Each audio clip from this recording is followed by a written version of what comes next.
All right, here's segment 5 of my interview with Elon Musk, where we talk about one of Musk's most controversial obsessions, and that is the great replacement theory. What is the great replacement theory? Simply put, it is a conspiracy that says there is a plot to diminish the influence of the white race through the immigration of black and brown people. Now, believers say Democrats are encouraging immigration from Latin America to secure permanent political power. Now, as you'll see, I'm going to push back on Musk, and he did not appear to like it. Here's the interview. All right, well, can we talk about the great replacement theory now? Some of the things that you post, the great replacement theory, you claim that Democrats, President Biden's immigration plan to open up the border, you said that the president is getting, and Democrats are doing it to get more votes. But undocumented immigrants cannot vote in federal elections, so how is that possible? Right. Well, you're conflating two things. One is great replacement theory. The other is, which I don't subscribe to that. I'm simply saying that there is an incentive here. If legal immigrants, which I think have a very strong bias to, at least everything I've read, it's a very strong bias to vote Democrat. The more that come into the country, the more they're likely to vote in that direction. It is, in my view, a simple incentive to increase Democrat voters. And yeah, so your question is like how? So there's a few ways that this works. One is that when the census is done, the census is based on all people in an area, whether they are citizens or not. So if there are a concentration of people who came here illegally in a particular state or in a particular state, that state will actually then get an increased number of House seats. So the House seat apportionment is proportionate to the number of people, not the number of citizens. So the illegals overwhelmingly go to places like California and New York, and if you just look at the math, if you look at the apportionment with and without illegals, I believe California would lose. I believe the blue state, there would be a net loss of blue states of approximately 20 seats in the House. This also applies to the electoral college. So you say, like, well, this also applies to electing the president, because the electoral votes are also done by apportionment the same way that House seats are done. Yeah, but so both for electing the House and for electing the president, if you just stack the deck with illegals, you can actually elect anyone you want. But to my understanding, that is done by citizens and not by people who are here illegally. No, what I'm saying is, and you may not be aware of this, but this is the way the law currently works, is that the House apportionment, like how many House seats. I understand what you're saying, yeah. But that doesn't necessarily equate into votes, Elon. No, but if there is a state that is, if the illegals disproportionately go to Democrat areas, it amplifies the value of a Democratic vote.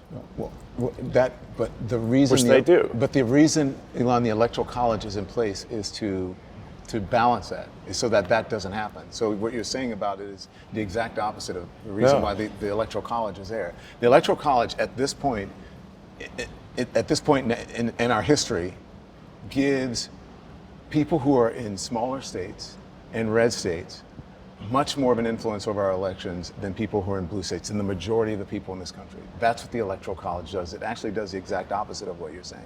It protects people who are in smaller states and protects people who are in red states. Well, the red states, because they tend to be smaller and less popular. I think that statement is what you said is true, but what I said is also true, which is that if, as is the case, a disproportionate number of legal immigrants go to blue states, they amplify the effect of a blue state vote. And the math, as I understand it, you can research this obviously very easily on the internet.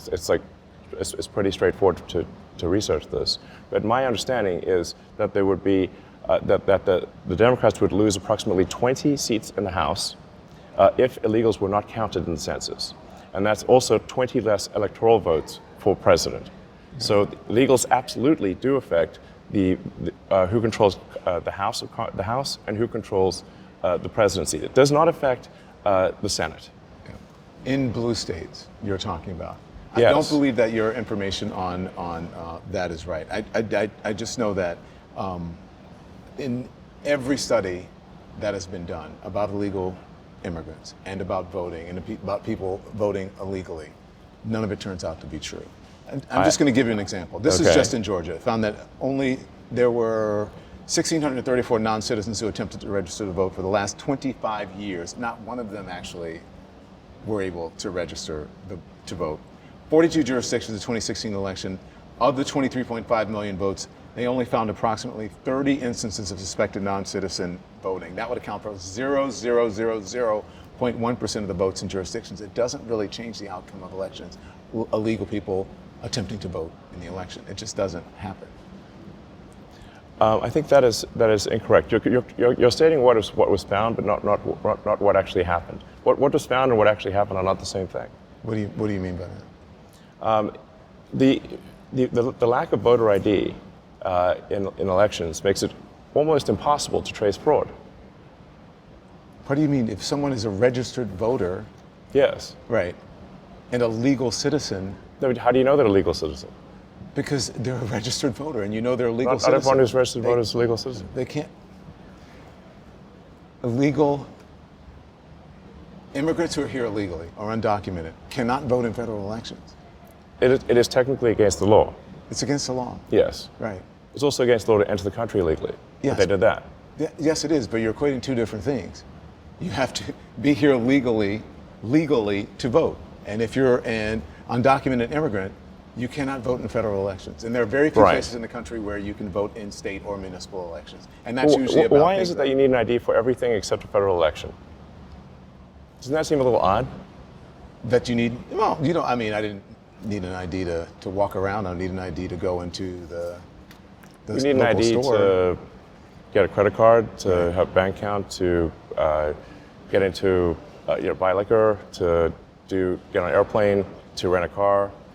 I think it's okay But to. you don't need an ID to vote. I don't think there's anything wrong with having more accountability in any process, right? And even when it comes to Tesla, when it comes to X, and which we'll talk about, accountability is, I think it's okay. But there are people in the country who don't have IDs for a host of different reasons, for historical reasons. And it's actually not that many people. I think it's almost none. Yeah, it's almost none. So then why is it such a big deal? You cannot. Right. I'll turn that and say, why is it such? Since essentially everyone has an ID, why is the ID not required for voting? Yeah. But you just said that there was essentially no people in the country who didn't have an identification. So Right. So why do the Democrats keep opposing ID for voting? Well, it's not just Democrats who oppose ID for voting. And I don't think that it's Yes, it is. overall. It's almost entirely Democrats that oppose ID for voting. I knew people who were in my family who did not have IDs, who didn't drive. There are a lot of people in New York City who don't have driver's license, who don't drive. They have Who some take the form of subway. ID, or they couldn't even have. Trying to exist in New York City without an ID is almost impossible. Yeah. So listen, let's talk more about the Great Replacement, because the first time you posted on X about this Jewish conspiracy, you ended up I apologizing. didn't call it a conspiracy. I just said that there's a simple matter of incentives. You don't need a conspiracy when you have basic incentives. In my view, there is a basic incentive that is fundamental for the Democratic Party to foster and usher in a large number of illegals. Yeah. And you don't need a conspiracy in that case because you have a very basic incentive. You could say I'm wrong about that incentive, but that's my view. I'm not buying into.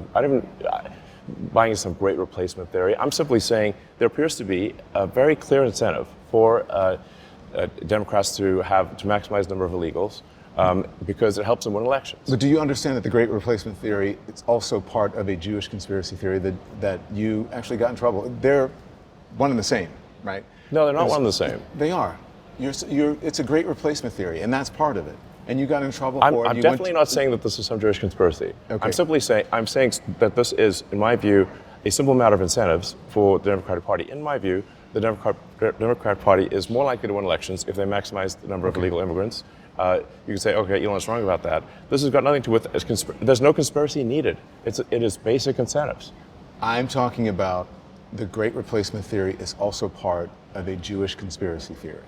And when you did the tweet, or you responded to the tweet about that, you ended up apologizing, and which I think is it's good that you ended up apologizing. You went to Auschwitz with Ben Shapiro. Yeah. Right?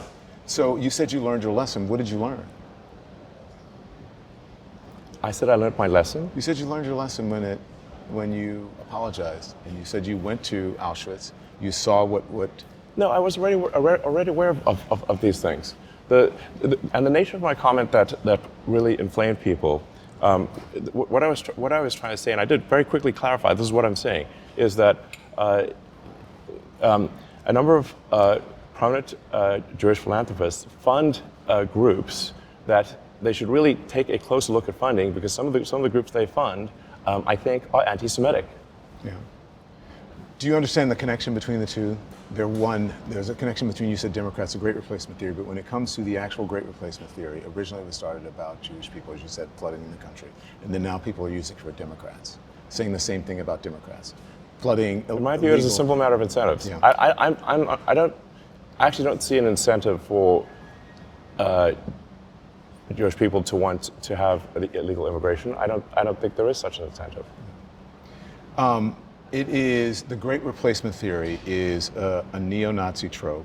It's in the neo-Nazi manifesto. It's in the Turner Diaries. It's referenced by the Buffalo mass shooter in his manifesto, where 10 people, black people, were murdered in Buffalo. It's the actual title of the Christchurch shooters manifesto. 51 people in the Muslim mosque were murdered. 23 people murdered in El Paso by a shooter who used the same language that you use in that manifesto when you say Hispanic invasion. Is that not? I didn't say an Hispanic invasion. You quoted a tweet that called it a Hispanic invasion. If I quote something, it doesn't mean I agree with everything in it. It's just something that I think this is something worth people should consider. Why would you quote something that you didn't believe? Because anything I quote is going to have a whole range of statements. Doesn't mean I agree with everything in it. So there you have it. Now about part 6 of my conversation with Elon Musk. We really get into it. We talk about free speech, we talk about hate speech, content moderation, and what actually constitutes censorship. Have you noticed that your social media feeds are getting more hateful? Why is rank bigotry just everywhere nowadays? Is Twitter actually and I'm quoting here, Nazi porn bar that my friends Kara Swisher and Scott Galloway say it is? This segment is one you're not going to want to miss. Thanks everyone for watching. Your support means the world to us. So make sure you hit the like button and you subscribe to our channel to make sure that you never ever miss a video. We're live every day, 10 a.m. Eastern time. We drop even more content at 2 p.m. Eastern and 5 p.m. Eastern. And if you want more Don Lemon Show content, we'd love for you to become a member of the Lemon community, where you will receive access to special community posts. You'll get exclusive content and members-only live shows. So head over to our channel page or click the join button on this video. Again, thank you for watching. We appreciate your love and your support, and we will see you next time.